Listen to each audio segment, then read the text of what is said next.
बिस्मिल्लाहिर्रहमानिर्रहीम सल्लल्लाहु अलैहि रब्बिल अर्शिल अज़ीम यशफ़ियक या शाफ़ी व काफ़ी आमीन। अस्सलाम वालेकुम, मैं हूँ आपका health coach doctor Syed Faisal Jilani.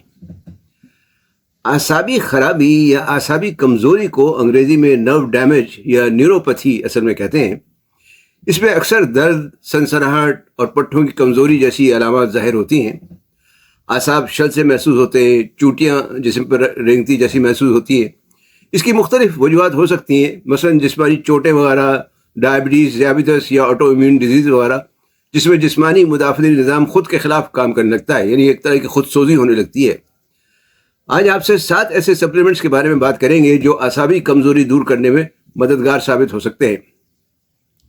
लेकिन इससे पहले आपसे दरख्वास्त है कि अगर आप चैनल पर नए हैं तो इसे सब्सक्राइब करके बेल आइकन पर क्लिक करना ना भूलें, ताकि आपको आने वाली वीडियोज़ की बर वक्त इत्तला मिल सके। तो बात शुरू करते हैं आसाबी कमजोरी दूर करने वाले 7 बेहतरीन सप्लीमेंट्स पर। इसमें 7वें नंबर पर है कैमोमिल एक्सट्रैक्ट, जिसे उर्दू में बाबूना कहते हैं।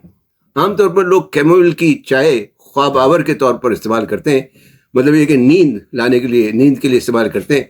लेकिन ये सिर्फ नींद लाने वाली चाय नहीं, बल्कि इसका एक्सट्रैक्ट आसाब को सुकून देने में भी मदद देता है। इसमें खास फ्लेवोनॉइड एपिजेनिन पाया जाता है जो दाफा दर्द और सोजिश है। ये मुरक्कब जिस्म में आसाबी सोजिश वाली नसों में जाकर आसाबी दर्द दूर करता है। कैमोमाइल एक्सट्रैक्ट का बाकायदगी से इस्तेमाल करने से न सिर्फ आसाबी दर्दों में कमी होती है, बल्कि नींद भी अच्छी आती है। ये पेरिफेरल न्यूरोपैथी जिसे कहते हैं, उसमें ये अच्छा काम करता है, मतलब सतही आसाबी दर्दों में मुफीद है।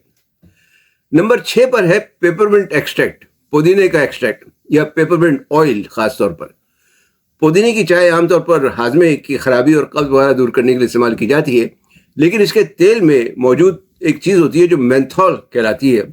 मेंथॉल जिल्द पर लगाने से एक ठंडक का एहसास पैदा होता है, जो न्यूरोपैथी से पैदा होने वाली जलन और सनसनाहट को दूर करने में मदद देता है। पेपरमिंट ऑयल जिल्द पर डायरेक्ट नहीं लगाते, बल्कि इसे किसी और तेल के साथ मिलाकर लगाया जाता है, मसलन जैतून, नारियल या बादाम वगैरह के तेल में मिलाकर लगा सकते हैं। ये दाफा सोजिश भी है, खासतौर पर ज़ियाबितस की वजह से होने वाली आसाबी खराबी को दूर करने के लिए या उनके दर्द दूर करने के लिए जल्दी सतह पर लगाया जा सकता है। पेपरमिंट ऑयल के वैसे कैप्सूल्स भी आते हैं जो ज़्यादातर पेट में मरोड़, उफारा या IBS इरिटेबल बाउल सिंड्रोम के लिए इस्तेमाल किए जाते हैं, तो अंदरूनी तौर पर भी इसे इस्तेमाल कर सकते हैं। 5वें नंबर पर है जिंजर एक्सट्रैक्ट, अदरक का एक्सट्रैक्ट। अदरक में नहायत ज़ूद असर दाफ़े सोजिश, दाफ़े दर्द और एंटीऑक्सीडेंट खासियतें पाई जाती है। ये जिस्म के खलियों में सोजिश पैदा करने वाले मादे यानी साइटोकिन्स और केमोकाइंस की अफजाइश को रोकती है। इस लिहाज से ये आसाबी नसों की खराबी से पैदा होने वाली, यानी मतलब नर्व डैमेज से पैदा होने वाली सोजिश को भी दूर करती है, जिसकी वजह से दर्दों में कमी आती है। जिंजर एक्सट्रैक्ट के सप्लीमेंट्स, कैप्सूल्स और जिल्द पर लगाने वाली क्रीम्स वगैरह की शक्ल में दस्तयाब है मार्केट में। तवीलुल मुद्दती इस्तेमाल के लिए, लॉन्ग टर्म के लिए जिंजर एक्सट्रैक्ट एक अच्छा सप्लीमेंट है, क्योंकि ये एक बेदरर सी चीज़ है, इसके कोई ऐसे खास मुज़िर असरात भी नहीं है। आसाबी खराबी दूर करने के लिए 4थे नंबर पर है अजगन का एक्सट्रैक्ट।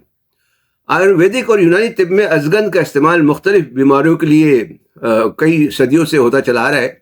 इसे एडाप्टोजन भी कहते हैं। एडाप्टोजन उन सप्लीमेंट्स को कहा जाता है जो जिस्मानी, जहनी और जज्बाती दबाव को दूर करके जिस्म को एतदाल पर लेकर आते हैं। अजगन आसाबी रगों या नसों की, यानी नर्व्स की टूट फूट को रिपेयर करता है, कहना चाहिए कि उनकी मरम्मत करता है। ये आसाबी रेशों को, कि जिन्हें आप डेंड्राइट्स और एक्सॉन्स कहते हैं, कहा जाता है, अफजाइश में भी मदद देता है, जो आसाबी निज़ाम का एक नहायत अहम जुज़ है और एक मतलब पूरे आसाबी निज़ाम में एक रब्त कायम रखते हैं। ये इनकी आपस में मवासलात कायम रखते हैं, कम्युनिकेशन कायम रखते हैं। अजगन में भी दाफे सोजिश खासियत पाई जाती है, जो सोजिश दूर करके दर्द में कमी लाती है। इसके भी सप्लीमेंट्स और ये पाउडर फॉर्म में मार्केट में मिल जाता है। 3रे नंबर पर आता है ginkgo biloba extract. Ginkgo biloba रिवायती चीनी तिब यानी ट्रेडिशनल चाइनीज़ मेडिसिन में हज़ारों साल से दौरान खून की मुख्तलिफ खराबियाँ दूर करने के लिए इस्तेमाल होता चला आ रहा है। जिनको जिस्म में खून की गर्दिश बेहतर करता है, जिसकी वजह से खलियों को ऑक्सीजन और तवानाई बेहतर तौर पर मिलती है और खलियों की सेहत बेहतर होने लगती है। जिनको भी ज़ियाबितस से पैदा होने वाली आसाबी खराबी के लिए नहायत मुफीद है और इसमें नहायत ज़ूद असर एंटीऑक्सीडेंट और सोजिश सलाहियत भी पाई जाती है। یہ اور آٹو امیون ڈیزیز جس میں جسمانی مدافعتی نظام کا رد عمل بڑھ جاتا ہے اور خود سوزی ہونے لگتی ہے، جس کی وجہ سے خلیے جو ہیں وہ ٹوٹ پھوٹ کا شکار ہونے لگتے ہیں اور ان میں سوزش پیدا ہو جاتی ہے۔ اس سوزش کو کم کرنے میں یہ جنکو جو ہے وہ نہایت مفید ہے۔ ساتھ ساتھ یہ جسم سے، چونکہ اینٹی آکسیڈنٹ ہے تو جسم سے فاسد مادوں کو نکالنے میں بھی مدد دیتا ہے۔ اعصابی نظام کی خرابی دور کرنے کے لیے دوسرے نمبر پر آتا ہے سینٹ جانز وارٹ ایکسٹریکٹ، اردو میں شاید اسے پیلی بوٹی کہتے ہیں۔ اس کا استعمال یوں تو زیادہ تر ذہنی امراض میں کیا جاتا ہے، خاص طور پر ڈپریشن میں، لیکن اس کے اندر دو ایسے مرکب پائے جاتے ہیں یا مرکبات پائے جاتے ہیں جو بائی پیرسن اور ہائپر فورن، جن کے بارے میں کہا جاتا ہے کہ یہ اعصابی ریشوں کی افزائش میں مدد دیتے ہیں۔ اس کے علاوہ یہ سیروٹونین اور ڈوپامین ہارمونز کے افعال کو بھی اعتدال پر لاتا ہے، جو درد کے احساسات میں ایک کلیدی کردار ادا کرتے ہیں، ایک نہایت اہم کردار ادا کرتے ہیں۔ سینٹ جانز وارٹ کے سپلیمنٹس، کیپسولز اور ٹنکچر کی فارم میں دستیاب ہیں۔ اس کے علاوہ اس کی چائے بھی ملتی ہے۔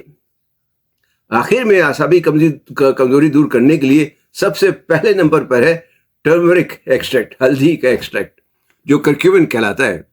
یوں تو ہلدی کا استعمال ہمارے یہاں مسالوں میں کافی ہوتا ہے، لیکن اس میں کرکیومن کی مقدار بہت ہی کم ہوتی ہے، اس لیے اس کا کوئی خاص فائدہ نہیں ہوتا۔ اس کا فائدہ حاصل کرنے کے لیے کم از کم 500 ملی گرام کرکیومن چاہیے۔ کرکیومن ایک نہایت ہی زود اثر دافع سوزش اور اینٹی آکسیڈنٹ مادہ ہے۔ اس کی دافع سوزش صلاحیت اعصابی رگوں کی ٹوٹ پھوٹ سے جو پیدا ہونے والی سوزش ہوتی ہے اسے دور کرتی ہے، جبکہ اس کی اینٹی آکسیڈنٹ خاصیت خلیوں کو آکسیڈیٹو اسٹریس سے بچاتی ہے۔ تو جناب خلاصہ یہ ہے کہ یہ ساتوں سپلیمنٹس اپنی اپنی جگہ اعصابی خرابی دور کرنے کے لیے ایک انفرادی صلاحیت رکھتے ہیں۔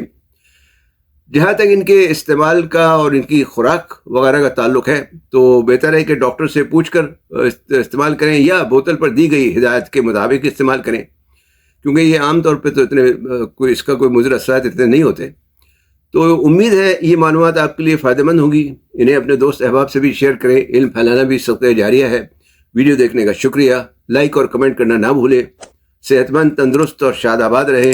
والسلام علیکم ورحمۃ اللہ وبرکاتہ۔